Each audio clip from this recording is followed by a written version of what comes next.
ശബരിമലയിലെ സ്വർണ്ണക്കടത്തുമായി ബന്ധപ്പെട്ട പ്രശ്നത്തിൽ ഏറ്റവും ഒടുവിൽ ഇന്ന് രാവിലെ തിരുവിതാംകൂർ ദേവസ്വം ബോർഡ് പ്രസിഡന്റ് ശ്രീ പ്രശാന്ത് നടത്തിയ പ്രതികരണത്തെ സംബന്ധിച്ച് പ്രതികരിക്കാനാണ് പ്രധാനമായും ഞാൻ ഈ മാധ്യമ സമ്മേളനം വിളിച്ചത്. വിചിത്രമായ വാദമാണ് തിരുവിതാംകൂർ ദേവസ്വം ബോർഡ് ഗുരുതരമായ വീഴ്ചയെ ന്യായീകരിക്കാൻ വേണ്ടി ഇന്ന് മുന്നോട്ട് വച്ചിട്ടുള്ളത്. കാരണം ഇത്രയും ഗുരുതരമായ കൃത്യവിലോപമുണ്ടായിട്ടുള്ളൊരു സംഭവത്തെ വളരെ ലാഘവവൽക്കരിച്ചുകൊണ്ട് ന്യായീകരിക്കാൻ വേണ്ടി പരിശ്രമം നടത്തുന്ന Thiruvithamkoor Devaswom board president PS പ്രശാന്തിൻ്റെ ഇന്നത്തെ പ്രതികരണം 100% പരസ്യമായ കുറ്റസമ്മതത്തിന് തുല്യമാണ്. രണ്ട് കാര്യങ്ങൾ അദ്ദേഹം പരസ്യമായി സമ്മതിക്കുന്നു. ഒന്ന്, 2019 ശബരിമല ദേവസ്വത്തിൽ നിന്ന് സ്വർണ്ണക്കടത്ത് നടത്തി എന്നുള്ള ദ്വാരപാലക ശില്പവും അതുപോലെ പാളികളും കൊണ്ടുപോയതുമായി ബന്ധപ്പെട്ട പ്രശ്നത്തിൽ ഗുരുതരമായ ക്രിമിനൽ കുറ്റം നടന്നിട്ടുണ്ട് എന്ന് പരസ്യമായി അദ്ദേഹം സമ്മതിക്കുന്നു. പക്ഷെ ഒറ്റ കാര്യമാണ് അദ്ദേഹം ന്യായീകരിക്കാൻ വേണ്ടി സമർത്ഥിക്കുന്നത്, ന്യായീകരിക്കാൻ വേണ്ടി പരിശ്രമിക്കുന്നത്. എൻ്റെ കാലയളവിലല്ല. എങ്ങനെയാണ് ഒരു ദേവസ്വം ബോർഡ് പ്രസിഡന്റിന് ഇങ്ങനെ തൻ്റെ ഗൗരവതരമായ ഉത്തരവാദിത്വത്തിൽ നൊഴിയാൻ കഴിയുന്നത്? ആരോടാണ് മാധ്യമപ്രവർത്തകർ ഈ കാര്യങ്ങൾ അന്വേഷിക്കേണ്ടത്? നിയമാനുസൃതമായി നിലവിൽ വന്ന തിരുവിതാംകൂർ ദേവസ്വം ബോർഡ് പ്രസിഡന്റ് പറയുന്നു, 2019 ഞാനല്ല ദേവസ്വം ബോർഡ് പ്രസിഡന്റ്, എനിക്കതിൽ യാതൊരു ഉത്തരവാദിത്വവുമില്ല എന്ന് പറയുമ്പോൾ പരസ്യമായ കുറ്റസമ്മതം നടത്തുന്നു. 2019 സ്വർണ്ണക്കള്ളക്കടത്ത് നടന്നിട്ടുണ്ട്, സ്വർണം കടത്തിക്കൊണ്ടുപോയിട്ടുണ്ട് എന്നുള്ള വസ്തുത പരസ്യമായി ഇന്നത്തെ ദേവസ്വം ബോർഡ് പ്രസിഡന്റ് സമ്മതിക്കുകയാണ്. രണ്ടാമത്തെ അദ്ദേഹത്തിൻ്റെ പരസ്യമായിട്ടുള്ള കുറ്റസമ്മതം 2025 ഈ വർഷം ഈ ദ്വാരപാലക ശില്പവും പാളികളും വീണ്ടും സ്വർണം പൂശാൻ വേണ്ടി കൊടുത്തയച്ചതുമായി ബന്ധപ്പെട്ട പ്രശ്നത്തെ അദ്ദേഹം ന്യായീകരിക്കുന്നത് എങ്ങനെയാണ്? ഒന്ന്, ഹൈക്കോടതിയോ അല്ലെങ്കിൽ അവിടുത്തെ ഹൈക്കോടതി നിയോഗിച്ചിട്ടുള്ള ജില്ലാ ജഡ്ജിയോ അറിയാതെ ഇത് കൊണ്ടുപോയി എന്നുള്ളത് കേവലമായ ഒരു വീഴ്ചയാണ് എന്നാണ് അദ്ദേഹം പറയുന്നത്. എത്ര ലാഘവത്തോടു കൂടിയാണ് ഗുരുതരമായിട്ടുള്ള ക്രമക്കേടിനെ തിരുവിതാംകൂർ ദേവസ്വം ബോർഡ് പ്രസിഡന്റ് ന്യായീകരിക്കുന്നത്? അത് കേവലമായിട്ടുള്ള ഒരു വീഴ്ച. ആ വീഴ്ച ഞങ്ങൾ കോടതി മുമ്പാകെ സമ്മതിച്ചിട്ടുണ്ട്, കോടതിക്ക് ബോധ്യപ്പെട്ടിട്ടുണ്ട്. ശബരിമല ദേവസ്വത്തെ സംബന്ധിച്ചിടത്തോളം ദൈനംദിന ഇടപാടുകൾ ഉൾപ്പെടെ വഴിപാടും നേർച്ചയും അവിടുത്തെ ആരാധനാനുഷ്ഠാന ക്രമങ്ങൾ അടക്കമുള്ള മുഴുവൻ കാര്യങ്ങളിലും നിരന്തരം മേൽനോട്ടം വഹിക്കുന്നതിന് വേണ്ടി പ്രത്യേകമായ ഒരു കോടതി തന്നെ, ഹൈക്കോടതിയുടെ ഭാഗമായ ഒരു ബെഞ്ച് തന്നെ നിലനിൽക്കുമ്പോൾ ഹൈക്കോടതി നിയമിച്ചിട്ടുള്ള ഒരു സ്പെഷ്യൽ കമ്മീഷണർ, ദേവസ്വത്തിൻ്റെ സ്പെഷ്യൽ കമ്മീഷണർ, ജില്ലാ ജഡ്ജിയുടെ സ്റ്റാറ്റസ് ജില്ലാ ജഡ്ജി ആയിട്ടുള്ള ഒരാൾ അവിടെ ഉള്ളപ്പോൾ അവരാരും അറിയാതെ 2025 വീണ്ടും സ്വർണം പൊതിയാൻ വേണ്ടി ദ്വാരപാലക ശില്പവും ഈ പാളികളും അവരറിയാതെ കൊടുത്തയച്ചു എന്ന് പറയുമ്പോൾ തന്നെ നല്ല ദുരൂഹതയല്ലേ?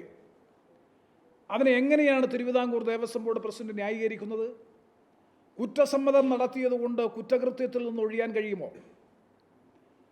മാത്രമല്ല, ഏറ്റവും വിചിത്രമായിട്ടുള്ള സംഗതി 2019 1998 വിജയമല്യയുടെ നേതൃത്വത്തിലുള്ള UB ഗ്രൂപ്പ് സ്വർണം പൊതിഞ്ഞ് സ്വർണം പൊതിഞ്ഞ് ശബരിമലയിൽ എത്തിച്ച ദ്വാരപാലക ശില്പം സ്വർണമില്ല എന്ന് കണ്ടെത്തി ചെമ്പാണ് എന്ന് സാക്ഷ്യപ്പെടുത്തിയ തിരുവിതാംകൂർ ദേവസ്വം ബോർഡ് അന്നും സ്പോൺസറായി നിന്ന ഈ ഉണ്ണികൃഷ്ണൻ പോറ്റിയെ തന്നെ കത്തുകൊടുത്ത് Thiruvithamkoor Devaswom board president Shri PS പ്രശാന്തിൻ്റെ നേതൃത്വത്തിലുള്ള ബോർഡാണ് 2025 വീണ്ടും കത്തുകൊടുത്ത് അതേ ദേവസ്വം ബോർഡിൻ്റെ അല്ലെങ്കിൽ അതേ സ്പോൺസറെ തന്നെ ഗുരുതരമായ ക്രമക്കേട് കണ്ടെത്തി സ്വർണം പൊതിയാൻ കൊണ്ടുപോയിട്ട് തിരിച്ചു കൊണ്ടുവന്നപ്പോൾ അത് ചെമ്പാണ് എന്ന് കണ്ടെത്തി റിപ്പോർട്ടുള്ള ദേവസ്വത്തിൻ്റെ കയ്യിൽ റിപ്പോർട്ടുള്ളപ്പോൾ ആ റിപ്പോർട്ട് പോലും പുറത്ത് കാണിക്കാതെ പൂഴ്ത്തിവെച്ച് ഇപ്പോൾ അത് പുറത്തു വന്നു. ആ റിപ്പോർട്ട് തിരുവിതാംകൂർ ദേവസ്വം ബോർഡിൻ്റെ കൈവശമുള്ളപ്പോഴാണ് വീണ്ടും 2025 നിറം മങ്ങിയതിൻ്റെ പേരിൽ സ്വർണം പൂശുന്നതിന് വേണ്ടി അതേ ഉണ്ണികൃഷ്ണൻ പോറ്റിയുടെ കൈവശം കോടതി പോലും അറിയാതെ അല്ലെങ്കിൽ ബന്ധപ്പെട്ട അനുമതി വാങ്ങാതെ ഗുരുതരമായ ക്രമക്കേട് കാണിച്ച് ചെന്നൈയിൽ കൊടുത്തേക്ക് അല്ലെങ്കിൽ അയാളെ കൈവശം കൊടുത്തേക്ക് 40 ദിവസം കാലതാമസം നേരിട്ടു എന്നാണ്. ഇതൊന്നും ഞങ്ങൾ പറയുന്നതല്ല, ഹൈക്കോടതി റിപ്പോർട്ടാണ്. ഹൈക്കോടതി നടത്തിയ അന്വേഷണത്തിൻ്റെ അടിസ്ഥാനത്തിൽ ലഭിച്ചിട്ടുള്ള റിപ്പോർട്ട് വിധിന്യായത്തിൽ പരാമർശിക്കപ്പെടുന്നുണ്ട്.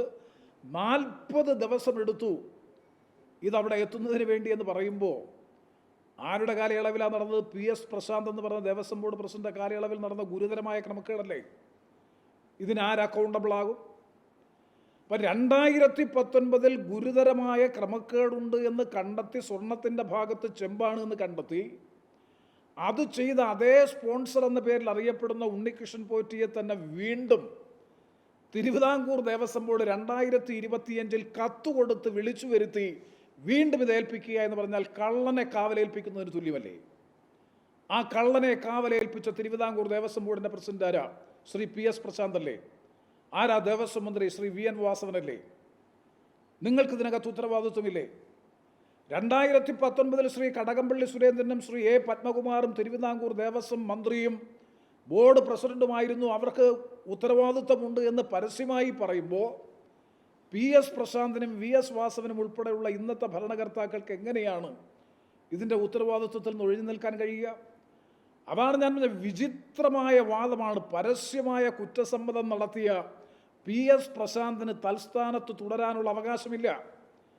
തൻ്റെ ഭരണകാലയളവിൽ ഗുരുതരമായ ക്രമക്കേട് ഹൈക്കോടതിയുടെ മാനദണ്ഡങ്ങളും നിർദ്ദേശങ്ങളും ലംഘിച്ചുകൊണ്ട് ഗുരുതരമായ ക്രമക്കേട് നടത്തി, മോഷണം നടത്തി, സ്വർണ്ണമോഷണം നടത്തി എന്ന് 2019 കണ്ടെത്തിയ അതേ സ്പോൺസറെ കത്തുകൊടുത്ത് വിളിച്ച് വീണ്ടും ഇത് ഏൽപ്പിക്കുകയും അത് 40 ദിവസത്തെ കാലതാമസമെടുക്കുകയും അതുപയോഗിച്ച് വ്യാപകമായ തോതിൽ പണപ്പിരിവ് നടത്തുകയും ഒക്കെ ചെയ്തു എന്ന് ഗുരുതരമായ ആക്ഷേപം നേരിടുമ്പോൾ അതിൻ്റെ ഭരണപരമായ ഡയറക്റ്റ് റെസ്പോൺസിബിലിറ്റി, ഫസ്റ്റ് റെസ്പോൺസിബിലിറ്റി, പ്രഥമ ഉത്തരവാദിത്വം തിരുവിതാംകൂർ ദേവസ്വം ബോർഡ് പ്രസിഡന്റും തിരുവിതാംകൂർ ദേവസ്വം ബോർഡ് തിരുവാഭരണം കമ്മീഷൻ ഉൾപ്പെടെയുള്ളവർക്കല്ലേ? ഈ ഗവൺമെൻറ്റില്ലേ ഉത്തരവാദിത്വം? CPMൻ്റെ നോമിനിയായിട്ടല്ലേ PS പ്രശാന്ത് ഇപ്പോൾ തിരുവിതാംകൂർ ദേവസ്വം ബോർഡ് പ്രസിഡന്റായത്? കൂറുമാറ്റത്തിന് ലഭിച്ച പ്രതിഫലമല്ലേ ശ്രീ KV തോമസിന് ഡൽഹിയിൽ റെസിഡന്റ് കമ്മീഷണർ ഓഫീസിൽ ക്യാബിനറ്റ് പദവിയോട് കൂടിയിട്ടുള്ള ഒരു ഓഫീസ് നൽകിയതുപോലെ PS പ്രശാന്ത് കോൺഗ്രസിൽ നിന്ന് നെടുമങ്ങാട് മത്സരിച്ച് പരാജയപ്പെട്ടതിൻ്റെ പേരിൽ അദ്ദേഹം പിന്നീട് കോൺഗ്രസിൽ നിന്ന് മാറി CPMലേക്ക് പോയതിൻ്റെ പ്രതിഫലമായിട്ടല്ലേ തിരുവിതാംകൂർ ദേവസ്വം ബോർഡ് പ്രസിഡന്റ് സ്ഥാനം കൊടുത്തത്? അപ്പോൾ ശബരിമലയും ദേവസ്വവും ക്ഷേത്രവും ഈ സംരംഭങ്ങളെല്ലാം ഇന്ന് CPMൻ്റെ രാഷ്ട്രീയവൽക്കരണ വേദിയായി മാറിയിരിക്കുന്നു എന്നുള്ളതിൻ്റെ ഏറ്റവും വലിയ തെളിവാണ്. മാത്രവുമല്ല, ഇനി സംസ്ഥാന ഗവൺമെൻറ്റിനെ സംബന്ധിച്ചിടത്തോളം KM ഷാജഹാൻ ഒരു പരാമർശം നടത്തിയതിൻ്റെ പേരിൽ, പേര് പോലും പരാമർശിക്കാതെ വീഡിയോയിലൂടെ ഒരു പരാമർശം നടത്തിയതിൻ്റെ പേരിൽ 24 മണിക്കൂറിനുള്ളിൽ FIR എടുത്ത് എത്ര മണിക്കൂറുകൾക്കുള്ളിൽ തന്നെ മജിസ്ട്രേറ്റിന് മുമ്പിൽ ഹാജരാക്കി, റിമാൻഡ് റിപ്പോർട്ട് അടക്കം കൊടുത്തുകൊണ്ട് ഹാജരാക്കി കൽത്തുറുങ്കലടയ്ക്കാൻ ശ്രമിച്ച അതിവേഗതയിലുള്ള കേരള പോലീസും കേരള ഗവൺമെൻറ്റും. ഞാൻ ചോദിക്കുന്നു, എന്തേ ഈ കേസിൽ 2019 റിപ്പോർട്ട് വന്നു, മോഷണം നടന്നു എന്നുള്ള റിപ്പോർട്ട് വന്നു. അതിനുശേഷം അതുമായി ബന്ധപ്പെട്ട് ഹൈക്കോടതി അന്വേഷണം നടത്തി 2023 ഇതുമായി ബന്ധപ്പെട്ട കാര്യങ്ങൾ പുറത്തു വന്നു.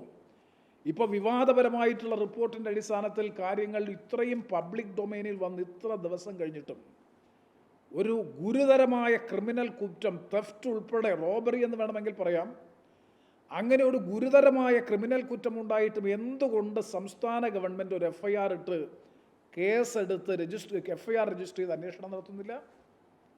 എന്ത് തടസ്സമാണ് അതിനുള്ളത്? കാരണം it's an offence against the state. ഇത് മോഷണം എന്ന് പറയുന്നത് രാജ്യത്തിനെതിരായിട്ടുള്ള കുറ്റമാണ്.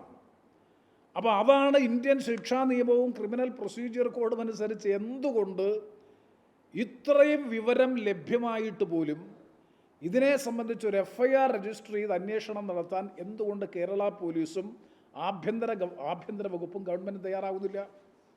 മുഖ്യമന്ത്രി പിണറായി വിജയനാണ് ഈ കാര്യത്തിൽ പ്രതികരിക്കേണ്ടത്. അദ്ദേഹം ഇതുവരെ മിണ്ടിയിട്ടില്ല. അതാണ് ഞാൻ പറഞ്ഞത്, KM ഷാജഹാൻ്റെ കേസിൽ യുദ്ധകാലാടിസ്ഥാനത്തിൽ കേസെടുത്ത് റിമാൻഡ് ചെയ്യാൻ ശ്രമിച്ചതുപോലെ സമാന സ്വഭാവത്തിലുള്ള എത്രയോ കേസുകൾ, ഞാൻ ശ്രീ ഉമ്മൻചാണ്ടി കേരളത്തിൻ്റെ മുൻ മുഖ്യമന്ത്രിക്കെതിരായി സരിതയിൽ നിന്നൊരു പരാതി എഴുതി വാങ്ങി CBIക്ക് അന്വേഷണം റെഫർ ചെയ്ത കേരളത്തിൻ്റെ മുഖ്യമന്ത്രി എന്തുകൊണ്ട് CBI അന്വേഷണത്തിന് ശുപാർശ ചെയ്യുന്നില്ല? അതുകൊണ്ട് ഞാൻ ഈ അവസരത്തിൽ ആവശ്യപ്പെടുന്നത്, വിവിധ സംസ്ഥാനങ്ങൾ ഉൾപ്പെട്ടിട്ടുള്ള ഒരു കേസ് എന്ന നിലയിൽ ഇത് ചെന്നൈ മാത്രമല്ല, ചെന്നൈ കേന്ദ്രീകരിച്ച് മാത്രമല്ല, മറ്റ് പല സംസ്ഥാനങ്ങൾ കേന്ദ്രീകരിച്ചുകൊണ്ട് വ്യാപകമായ തോതിൽ സ്പോൺസർഷിപ്പിൻ്റെ പേരിൽ ശബരിമലയുമായി ബന്ധപ്പെട്ട് വൻ തോതിലുള്ള സാമ്പത്തിക ക്രമക്കേടുകൾ നടന്നിട്ടുണ്ട്. അതിൻ്റെ ഇനാം, അതിൻ്റെ പ്രതിഫലം ഭരണത്തിലുണ്ടായിരുന്ന ദേവസ്വം ബോർഡ് ഭാരവാഹികൾക്കും ലഭ്യമായിട്ടുണ്ട്. ഒരു സംശയവും വേണ്ട, അതിൻ്റെ പങ്ക് സംസ്ഥാന ഗവൺമെൻറ്റിനും കിട്ടിയിട്ടുണ്ട്. അപ്പം അങ്ങനെയുള്ളൊരു പശ്ചാത്തലത്തിൽ ഇത് അന്വേഷിക്കാൻ തിരുവിതാംകൂർ ദേവസ്വം ബോർഡിനെ പിരിച്ചുവിട്ട് കോടതിയുടെ മേൽനോട്ടത്തിൽ CBIയുടെ സമഗ്രമായ അന്വേഷണം ഈ കാര്യത്തിൽ നടത്തണം എന്നാണ് ആവശ്യപ്പെടാനുള്ളത്.